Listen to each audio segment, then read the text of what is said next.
پلوامہ میں ایک دہشت گردی کا واقعہ ہوا جس میں لگ بھگ 40 انڈین سیکیورٹی فورسز پرسنل مارے گئے۔ ہمیشہ کی طرح انڈین گورنمنٹ نے اپنے انٹیلیجنس فیلئر کی طرف سے دھیان ہٹانے کے لیے پاکستان چیخنا شروع کر دیا۔ انڈین گورنمنٹ یہ بات جانتی تھی کہ بہت جلد کچھ نہ کچھ کرنا پڑے گا ورنہ عوام کی توپوں کا رخ ان کے فیلئر کی طرف چلا جائے گا، اور 27 فروری 2019 انڈیا کی طرف سے بالاکوٹ اٹیک کا ڈرامہ کیا جاتا ہے جس میں ان کے بقول وہ سرجیکل سٹرائک کرتے ہیں پاکستان پر۔ اسی اٹیک کے دوران ان کے ایک MiG 21 جہاز کو پاکستان میں شوٹ ڈاؤن کیا جاتا ہے۔ یونائیٹڈ نیشنز کی ٹیم اور انٹرنیشنل میڈیا جب انسیڈنٹ کی جگہ پر پہنچے تو پتا چلا کہ جہاں بوم گرائے گئے ہیں وہاں چند درختوں اور 2 کووں کے ہلاک ہونے کے علاوہ اور کوئی نقصان نہیں ہوا، لیکن مودی اپنی عوام کو بیوقوف بنا کر اپنی فیس سیونگ کر گیا اور ووٹ سمیٹ لیے۔ اسی طرح کی صورتحال میں پھنسا ہے ہندوستان 22 اپریل 2025 پہلگام حادثے میں۔ لائن آف کنٹرول سے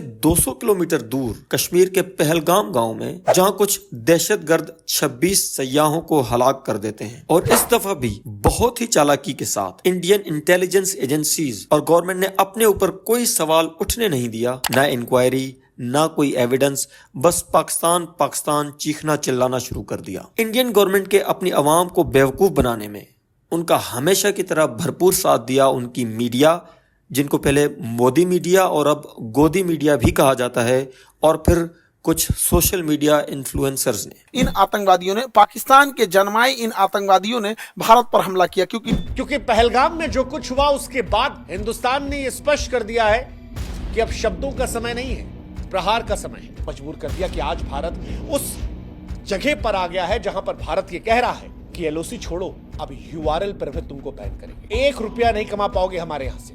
اسی لیے ہم نے پاکستان پر یہ ڈیجیٹل اسٹرائک کی۔ واٹر اسٹرائک کے بعد ڈیجیٹل اسٹرائک پاکستان کو توڑنے کے لیے ہے۔ ہندوستان کے جس ایکٹ کو یہ موصوف چیخ کر بتا رہے ہیں وہ محض 16 یوٹیوب چینلز کا بین کرنا ہے۔ یہ موصوف اپنی عوام کو بتا رہے ہیں کہ ان 16 یوٹیوب چینلز کے بند ہونے سے پاکستان کی اکنومی پر اثر پڑے گا۔ پاکستان پر اثر پڑے گا کیونکہ پاکستان پہلے سے کنگال بھارت کے ڈیجیٹل اور آرتھک چکرویو میں پھنس گیا۔ اس کا حال ایسا ہی ہے جیسے جنگل میں پھنسا چوہا، نہ راستہ نہ راشن، اور پاکستان اس سے جھیلے گا، پاکستان اس سے آرتھک تباہی کو جھیلے گا۔ شعیب اختر جیسے پاکستانی جو لاکھوں کروڑوں روپے کماتے ہیں، اب انہیں وہ پیسے نہیں ملیں گے، وہ پاکستان کے ٹیکس میں جاتے پیسے۔ اندازہ کریں ان کی جہالت کا، اور پھر بس AI جنریٹڈ پکچرز لگا کر عوام کا دھیان بٹا رہے ہیں۔ ان کو شاید یہ نہیں پتا کہ 2012 میں پاکستان نے ناموس رسالت کے ایشو پر پورے ملک میں یوٹیوب خود بند کر دیا تھا۔ پورے ملک کا یوٹیوب بند ہونے پر پاکستان کی اکنومی پر کوئی اثر نہیں پڑا، اور یہ بندہ اپنی عوام کو 16 یوٹیوب چینلز بند ہونے کی خبر ایسے سنا رہا ہے جیسے کشمیر چھین لیا ہو۔ لیکن کیا کریں،